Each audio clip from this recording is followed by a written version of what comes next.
Raidījumu piedāvā ACO Nordic un Saudal.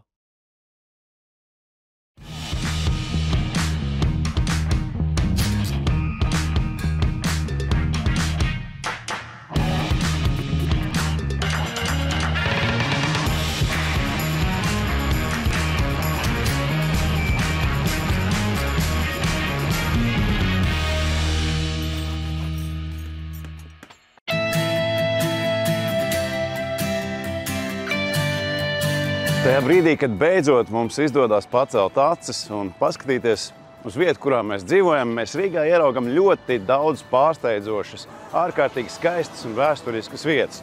Un patiešām šīs fasādes, kuras mēs ikdienā redzam, ir UNESCO mantojumā. Taču, kā jau arī jebkura no mums, nevienu fasādu un no nevienu māju nesaudzē laika zobs. Tāpēc mums ir jādomā par to, kā šo visu saglabāt. Un tieši par to šoreiz mēs arī parunāsim. Par to, kādi pasākumi būtu jāveic, lai šīs ēkas kalpotu ne tikai mūsu paaudzei, bet arī nākotnē. Tūlīt pat dodos satikt Raimondu, lai noskaidrotu, kādas ir galvenās problēmas, ar ko mēs varam cīnīties. Sveiki, labdien! Sveiks! Kādas ir galvenās problēmas, ar ko mūsu skaistā Rīga saskarās? Un ko var darīt lietas labā? Jā, laika zobs dara savu. Un visvairāk cieši vietas ēkām, kam ir tieši saskara ar ūdeni un ar mitrumu. Un tie ir jumti un pamati un pagrabi. Un ja jumtus mēs vēl varam vizuāli redzēt, ejot garām un sajust to, ja gadījumā ūdens sāk tecēt uz galvas, tad ar pagrabiem ir cits stāsts. Ielas pusē tos daļēji izolē asfalta segums, bet pagalmos, kur tā nav, ir pilnīgi savādi. Kā tu vari redzēt, šeit laika gaitā kultūras slānim augot, ir ventilācijas lūkas pagrabiem, kas ir ļoti svarīgas, ir aizaugušas ciet ar zemi, ar netīrumiem. Pagrabs vairs nav ventilējies un paaugstināti mitruma ietekmē konstrukcijas, metāla konstrukcijas ir pilnībā sarūsējušas un līdz ar to pārsegumi sāk krist iekšā. Šis ir interesants gadījums šajā objektā, kad ir pagraba telpas ne tikai zem mājām, bet arī zem visa pagalma. Tad viss šeit ir tukšs. Jā, viss šis ir apakšā ir tukšs. Mēs arī ieiesim un apskatīsimies. Un tas viss draud iebrukt. Un kā mēs redzam, šeit tas ir jau noticis.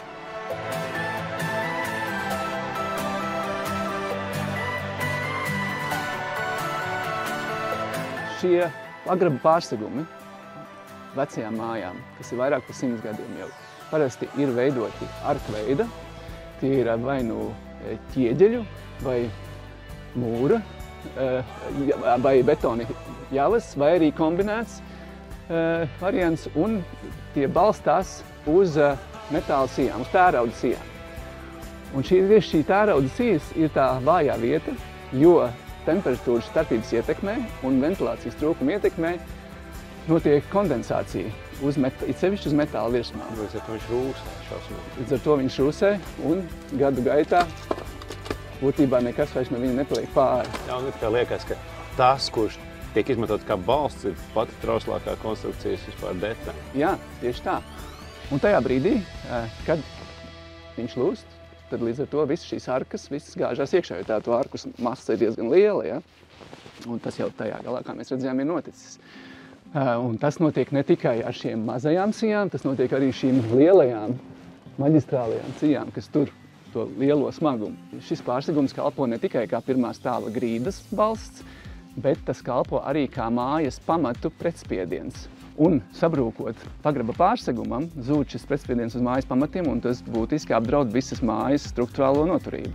Mēs, redzot šīs problēmas, tiešām iesakam šo māju iedzīvotājiem apsekot pagrabus, novērtēt situāciju, lai nav tā, ka tas atklājās tikai tad, kad jau sāk iebrukt. Jo mums pavasarī ir nākamais objekts, kurā ir tiešām jau dzīvokļi, zem mājai pirmais stāvs dzīvokļi ir iegāzušies pagrabā.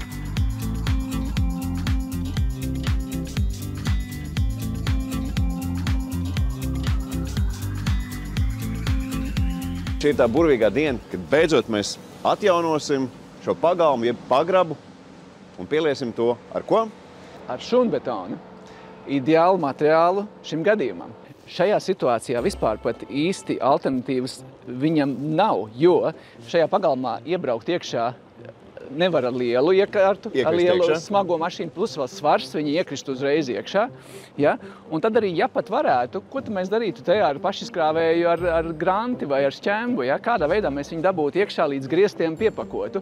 Tas burtiski ir gandrīz neiespējams, tas nozīmē, būtu viss pārsegums jānojauc, ja? Un tas maksātu ļoti dārgi, tas viss būtu jāaizved projām. Ja? Tad tieši tas, ka viņš ieņem visas tās vietas? Jā, un viņš, pasties, mums iekārta stāv uz ielas, ja? Un tad pilnīgi gandrīz klusums ir. Un tikai šļauka, ienāk 8 centimetru diametra šļauka, to mēs varam ielikt kaut vai mazā caurumiņā iekšā un mierīgi piepumpēt, klusi nevienu netraucējot. Arī izmaksu ziņā šis risinājums ir vairākas reizes izdevīgāks un lētāks nekā jebkura cita nostiprināšanas metode, ko varētu mēģināt izmantot. Mazliet nereāli sajūta. It kā tu lēji betonu, bet viņš ir ļoti viegls. Tā sajūta ir, ka viņš vieglāks kā ūdens. Jo tā šļauka ir smagāka nekā tas materiāls, kas nāk ārā. Un šis materiāls arī ir 3 reizes vieglāks nekā ūdens. Jā, viņš ir vieglāks kā ūdens, neticami.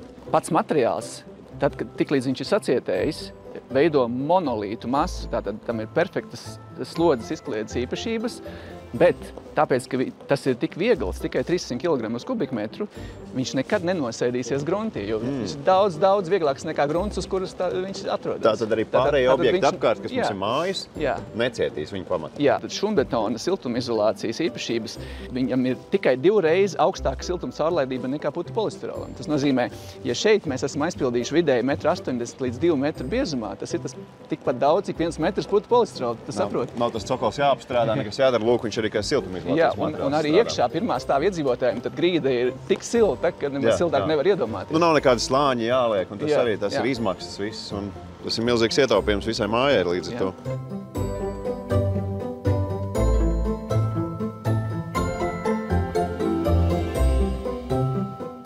Es aicinātu nebaidīties no šūnbetona tikai tāpēc, ka tas ir kaut kas tāds, kas šeit ir nepierasts. Tas nemaz nav, kā saka, kaķis maisā. Par to var pārliecināties paši, ievadot internetu pārlūkā jebkurā valodā, pat ne latviski, un būs ļoti daudz informācijas par šūnbetona pielietojumiem un par tā īpašībām. Jā, un es šo sauktu par augsto tehnoloģiju betonu. Skaistonu. Tieši tā.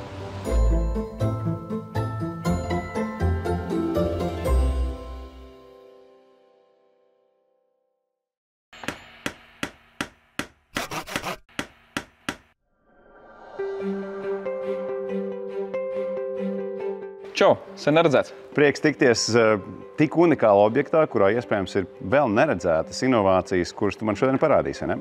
Protams, apstīsimies objektu, apstīsimies, kas foršs no mūsu risinājumiem ir izmantots, un apstīsimies dabā, kāds izstās. Wow! Reizeknē es neko tādu neesmu redzējis. Es pat teiktu, ka Latvijā laikam tas būtu nav redzēts. Jā.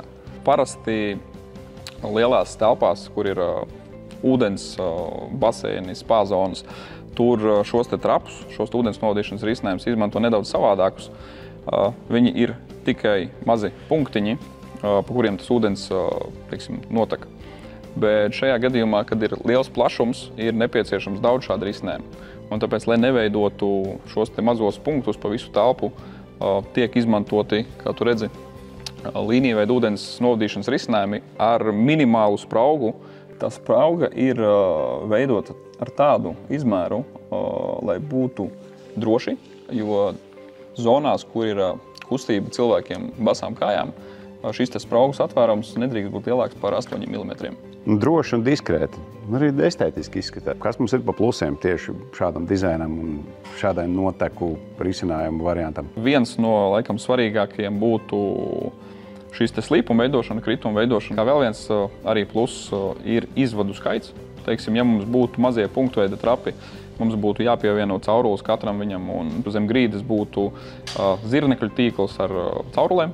Tad šajā gadījumā ir līnija veida risinājums, garš traps, un tas izvads var būt tikai viens. Tas ir krietni vienkāršāk izdarāms. Vēl to, ko mēs varbūt neredzam, zem flīzēm ir flīžu līme, zem flīžu līmes mums ir hidroizolācija, tad risinājums, lai viņš būtu ilgmūžīgs un lai viņš spētu nodrošināt šo izturību pret ķīmijas reaģentiem, ko izmanto uzkopšanas laikā, tad viņš ir veidots no nerūsoša tērauda. Šīs spraugas tomēr ir samērā šauras un nelielas, viņas spēj to ūdeni savākt. Tev taisnība. Tā sprauga, ko mēs redzam, ir praktiski nepamanāma, bet tas, kas slēpjas apakšā, ir kanāls ar samērā lielu tilpumu. Viņš var būt līdz pat 12 cm dziļumā, un viņš nosacīt kā cauruli vēl ar apakšā. Tāpēc šis kanāls, viņš vizuāli varbūt tu viņu neredzi, ka viņš ir iespaidīgs, jā, bet apakšā slēpjas aizberga neredzamā daļa. Kā aizbergs. Jā. Tātad spā, privātmājas, kur vēl var izmantot šo tehnoloģiju? Spraugvietu kanāls diezgan bieži izmanto arī kā atdalošo barjeru atdalu. Tā kā viņš sadala divas zonas, ir mitrā telpa un sausā telpa. Un viņu iestrādā ieejas mezglā, pieejas tieši sliekšņa. Un tas garantē to, ka mitrums no vienas telpas netiek otrā telpā. Attiecīgi viņš tā kā barjeru ūdenim. Mēs esam atnākuši uz dušu, un šeit ir nepieciešams kaut kas jaudīgāks. Tieši tāpēc mums nepieciešami dušas trapi, kas spēj šo ūdeni savākt. Attiecīgi, kā mēs redzam, ir diezgan plata reste. Zem šīs restes atkal ir neredzamā daļa, kur ir traps ar lielāku tilpumu savu.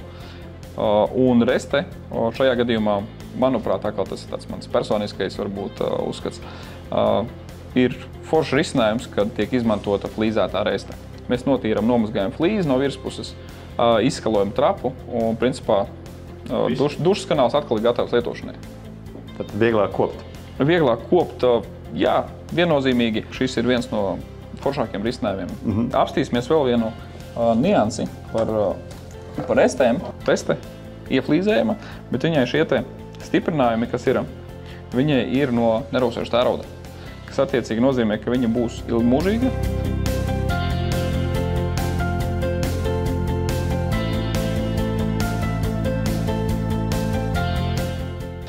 Esam paieši praktiski visur. Tagad mēs esam vannas istabā.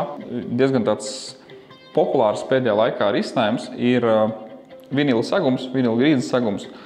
Un katram grīdas sagumam ir nepieciešams pielāgot savu trapu, lai grīdas sagums un traps, lai viņi būtu savā starpā, draudzētos un lai viņus varētu savienot. Tu nevari vienu trapu, kas ir paredzēts, flīžu grīdē, tu nevari viņus izmantot vinila grīdas sagumam. Tieši tāpēc šeit ir viss pārdomāts līdz mazākai detaļai, un tur, kur ir vinila grīdas sagums, mums ir trapi, kas ir paredzēti tieši vinila grīdas sagumam. Tas, ko mēs redzam, ir flancis, un zem viņa paiet, ja tā teiksim, var pateikt, jā. Zem viņa atrodas vinila sagums, un ar šī flanču palīdzību viņš tiek mehāniski piestiprināts, un tas nodrošina ūdens necaurlaidīgu savienojumu. Un nepieciešams gadījumā restīti noņemam, iztīram un atliekam atpakaļ. Un atliek tikai piestāvēt.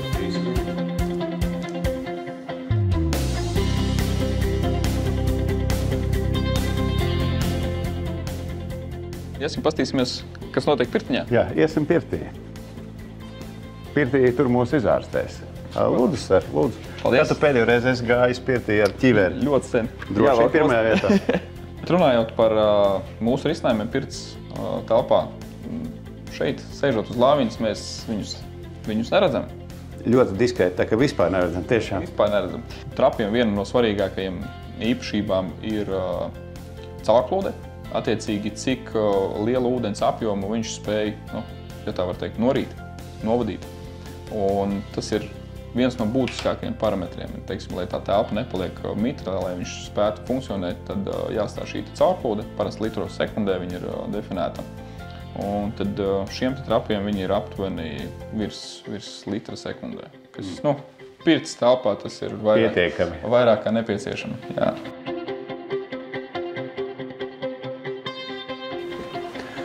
Paldies tev par šo ekskursiju. Paldies, ka atbrauc. Es domāju, ne tikai es, bet arī speciālisti uzzināja daudz ko jaunu par tavām iekārtām. Šodien mēs apskatījām to, kas atrodas spa zonā. Es ceru, ka drīzumā tiks piebūvēta arī viesnīca, un es aicināšu tev atkal. Lai top, paldies!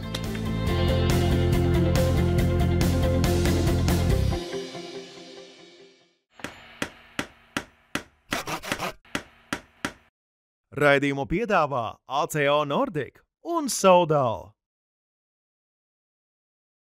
Raidījumu piedāvā ACO Nordic un Saudal.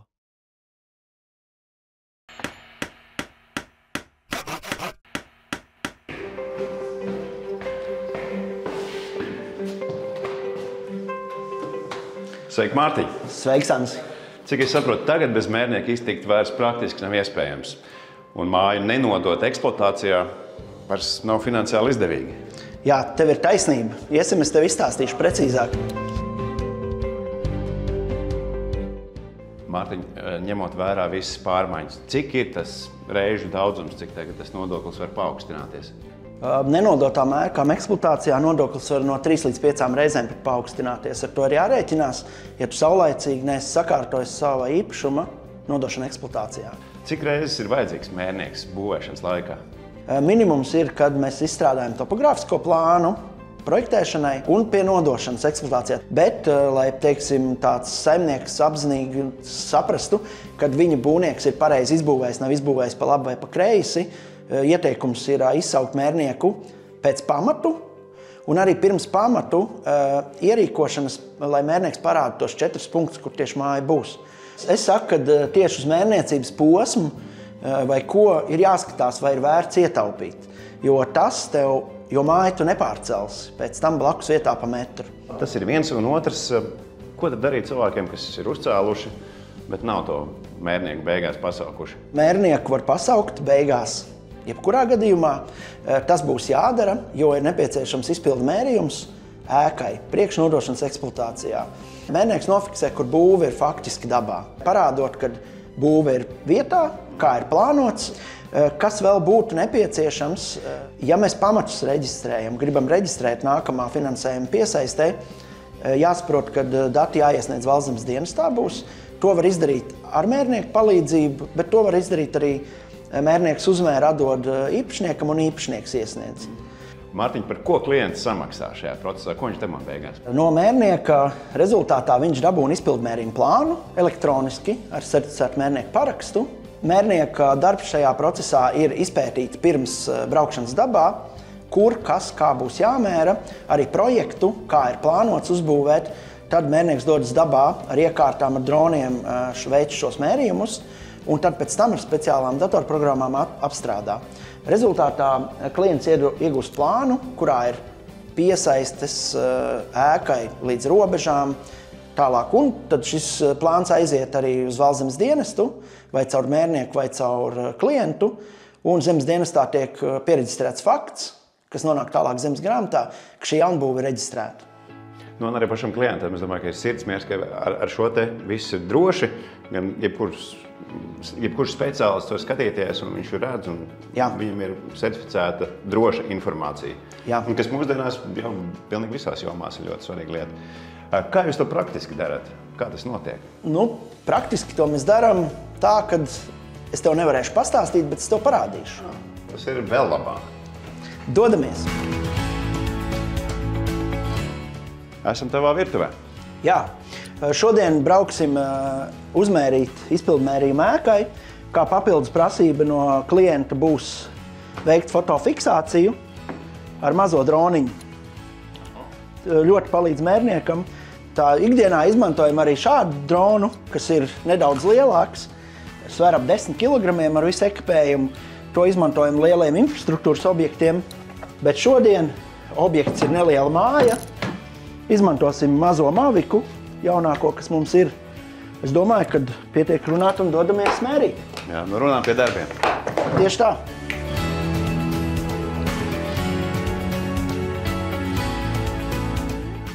Nu, tad esam īstā objektā. Uzmērāmā māja, inventārs. Šodienas darba uzdevums ir uztaisīt klientam izpildu mērījumu, lai viņš var iereģistrēt jaunbūvi zemes grāmatā, zemes dienestā. Un banka var piešķirt nākamo kredīta daļu. No sākuma sāksim ar video fiksāciju objektam un fotofiksāciju no gaisa, jo tāds bija klienta vēlme arī nofiksēt no gaisa, lai paliek atmiņās mājas būvniecība, un pēc tam veiksim precīzo uzmērīšanu ar tahimetru.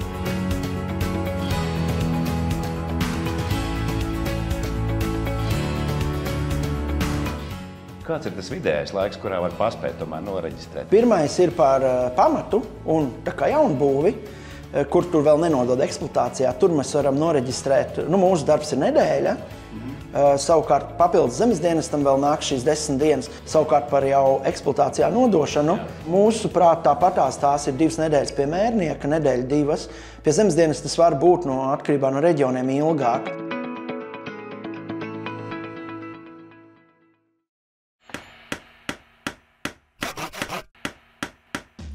Raidījuma Es varu pats sadarbības partneris Sodal jums piedāvā plašu celtniecības materiālu klāstu.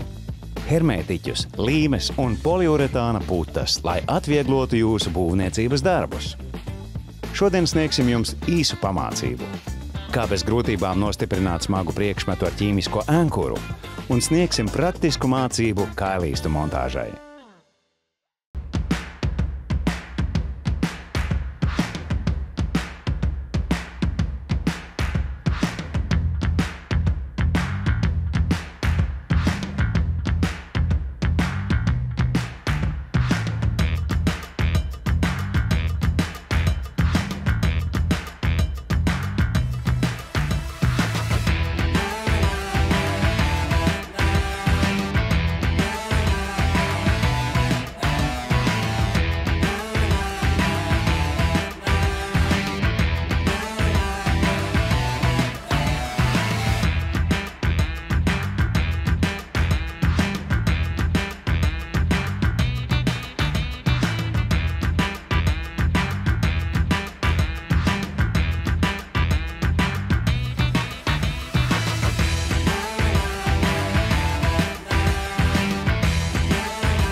Raidījumu piedāvā ACO Nordic un Sodal.